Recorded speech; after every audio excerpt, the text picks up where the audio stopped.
এই পর্যায়ে আমরা কিভাবে টেবিল নিয়ে কাজ করতে হয় তা দেখব। তবে শুরুতেই আমরা টেবিলের সঙ্গে পরিচিত হয়ে নিই।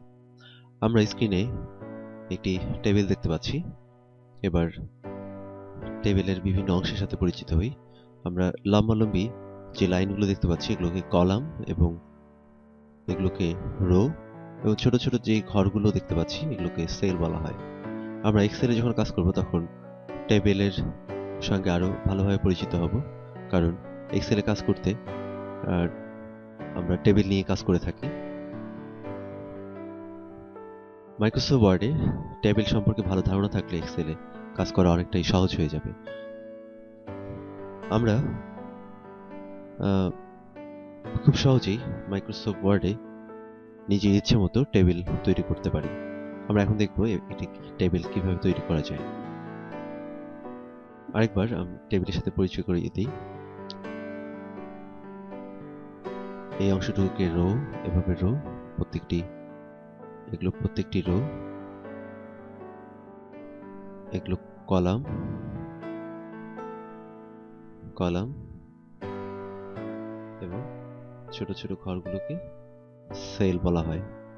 এবার আমরা দেখব কিভাবে একটি টেবিল তৈরি করতে হয়।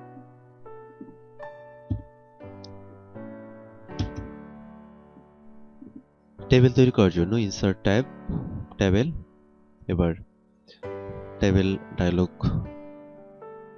বক্স বা টেবিলের জন্য একটি পুল ডাউন মেনু আসবে। এবার এখান থেকে আমরা যে কয়টি কলাম এবং যতটি রো চাই সে পর্যন্ত সিলেক্ট করে ক্লিক করলেই আমরা ডকুমেন্টে দেখতে পারবো ততটি রো এবং ততটি কলাম তৈরি হয়েছে। যেমন ধরা যাক আমরা 4টি কলাম এবং 4টি রো চাই, এই জন্য আমরা 4টি কলাম সিলেক্ট করব, এবার 4টি রো। এবার আমরা দেখতে পাচ্ছি লাইভ প্রিভিউ দেখতে পাচ্ছি ডকুমেন্টে 4টি কলাম এবং 4টি রো এসেছে। এবার ক্লিক করলেই স্থায়ীভাবে কলাম এবং রোটি মানে টেবিলটি স্থাপন হবে। ক্লিক, আমরা দেখতে পাচ্ছি একটি টেবিল তৈরি হচ্ছে। এবার টেবিলে কিভাবে আমরা টেক্সট এন্ট্রি করব। আমরা প্রথম সেলে ক্লিক করলাম, মানে নেম, পরের সেলে যাওয়ার জন্য ট্যাব, রোল, পরের সেলে যাওয়ার জন্য ট্যাব, সাবজেক্ট, পরের সেল ট্যাব, রেজাল্ট। এবার আবার ট্যাব প্রয়োগ করলে, ট্যাব চাপলে আমরা আবার পরের রোতে চলে যাবে কার্সর। এভাবে ট্যাব চাপার সাথে সাথে একটি করে সেল পরপর কার্সর যেতে থাকবে। এবার ধরা যাক আমাদের আরো নতুন রো প্রয়োজন, সেক্ষেত্রে সব শেষের সেলে কার্সর নিয়ে এসে ট্যাব প্রয়োগ করলে নতুন করে সেল রো তৈরি হতে থাকবে।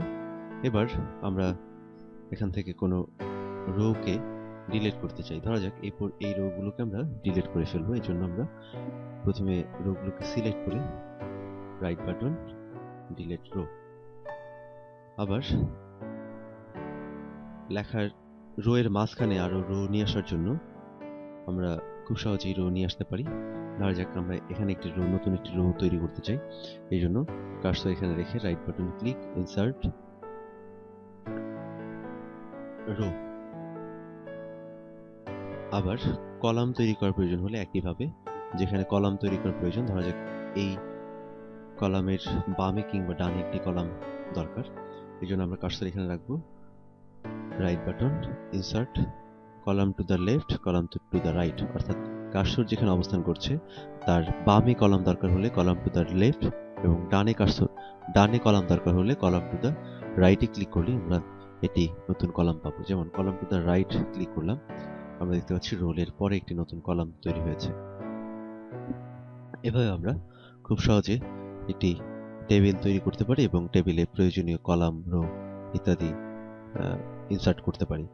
আমরা দেখতে পাচ্ছি টেবিলে ক্লিক করার সাথে সাথে আরো দুটি কন্টেক্সচুয়াল ট্যাব ওপেন হয়েছে, ডিজাইন এবং লেআউট।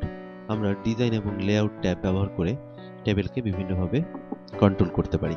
যেমন আমরা এই মুহূর্তে যে কাজটি করলাম, নতুন একটি কলাম এবং নতুন রো তৈরি করেছিলাম, আমরা খুব সহজেই লেআউট ট্যাব থেকেও এই কাজগুলো করতে পারি। যেমন আমাদের কার্সর যেখানে অবস্থান করছে তার ডানে যদি একটি কলাম প্রয়োজন হয়, সেক্ষেত্রে আমরা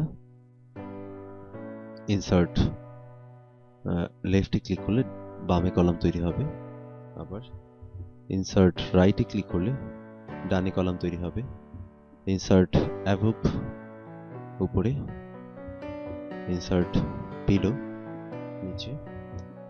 ডিলেটে ক্লিক করে আমরা আলাদা আলাদাভাবে রো, কলাম এবং একই সাথে টেবিলকেও ডিলিট করতে পারি। ধরা যাক আমরা আমাদের বর্তমানে যে টেবিলটি দেখতে পাচ্ছি এটিকে ডিলিট করে দেওয়া প্রয়োজন। এর জন্য ডিলিটে ক্লিক করে আমরা ডিলিট টেবিলে ক্লিক করলে ডিলিট টেবিলটি ডিলিট হয়ে যাবে। আবার টেবিলটিকে ফিরিয়ে আনার জন্য কন্ট্রোল জেড অথবা আনডু প্রেস করলে টেবিল চলে আসবে। এছাড়া আমরা অনেক সময় কোনো সেলকে স্প্লিট করার প্রয়োজন হতে পারে। যেমন ধরা যাক আমরা এই সেল বা এই কলামের বাকি সেলগুলোকে স্প্লিট করা প্রয়োজন। এজন্য স্প্লিট সেলে ক্লিক করে আমরা এখান থেকে খুব সহজেই স্প্লিট করে দিতে পারি। এজন্য আমরা কতটি কলাম রাখতে চাই এবং কতটি রো তৈরি করতে চাই এটা আমরা লিখে দিব। প্রাথমিকভাবে আমরা কোনো রো রাখবো না, চারটি কলাম রয়েছে, চারটি কলামই থাকবে এবং চারটি রো রয়েছে, চারটি রো থাকবে এবং সেই সাথে দুটি কলাম আমরা তৈরি করব। Number of column two select করা আছে, মানে দেওয়া আছে। ওকে, আমরা দেখতে পাচ্ছি চারটি রোয়ে দুটি কলাম তৈরি হয়েছে। এবার আমরা আবার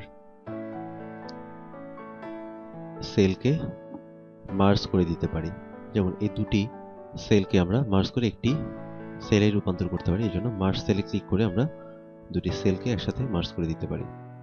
মার্জ। আবার স্প্লিট করার জন্য স্প্লিট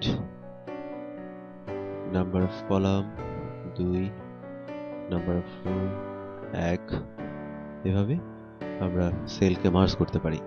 আবার টেবিলকে আমরা চাইলে স্প্লিট করতে পারি। যেমন ধরা যাক এখান থেকে টেবিলকে ভাগ করে আরেকটি টেবিল আমরা দুটি টেবিলে বিভক্ত করব। এই জন্য স্প্লিট টেবিলটি বিভক্ত হয়ে দুটি টেবিল হয়েছে। আবার লেআউট ট্যাব থেকে আমরা সেলের ভিতরের টেক্সটগুলোকে অ্যালাইন করতে পারি। আমরা অ্যালাইন ব্যবহার করতে পারি, বিভিন্ন অ্যালাইন। এভাবে আমরা টেবিলের ভিতরেও লেখাকে অ্যালাইন করতে পারি। এবার আরেকটি গুরুত্বপূর্ণ বিষয়, টেক্সট ডিরেকশন। আমরা সেলের ভিতরে লেখাকে বিভিন্ন ডিরেকশনে লিখতে পারি। যেমন ধরা যাক আমরা নেম লেখাটিকে ডিরেকশন চেঞ্জ করে দিয়ে আমরা বিভিন্ন ভাবে লিখতে পারি। অনেক সময় আমাদের লেখাকে বিভিন্ন ডিরেকশনে লেখার প্রয়োজন হয়ে থাকে, সেক্ষেত্রে আমরা টেক্সট ডিরেকশন কমান্ড ব্যবহার করতে পারি।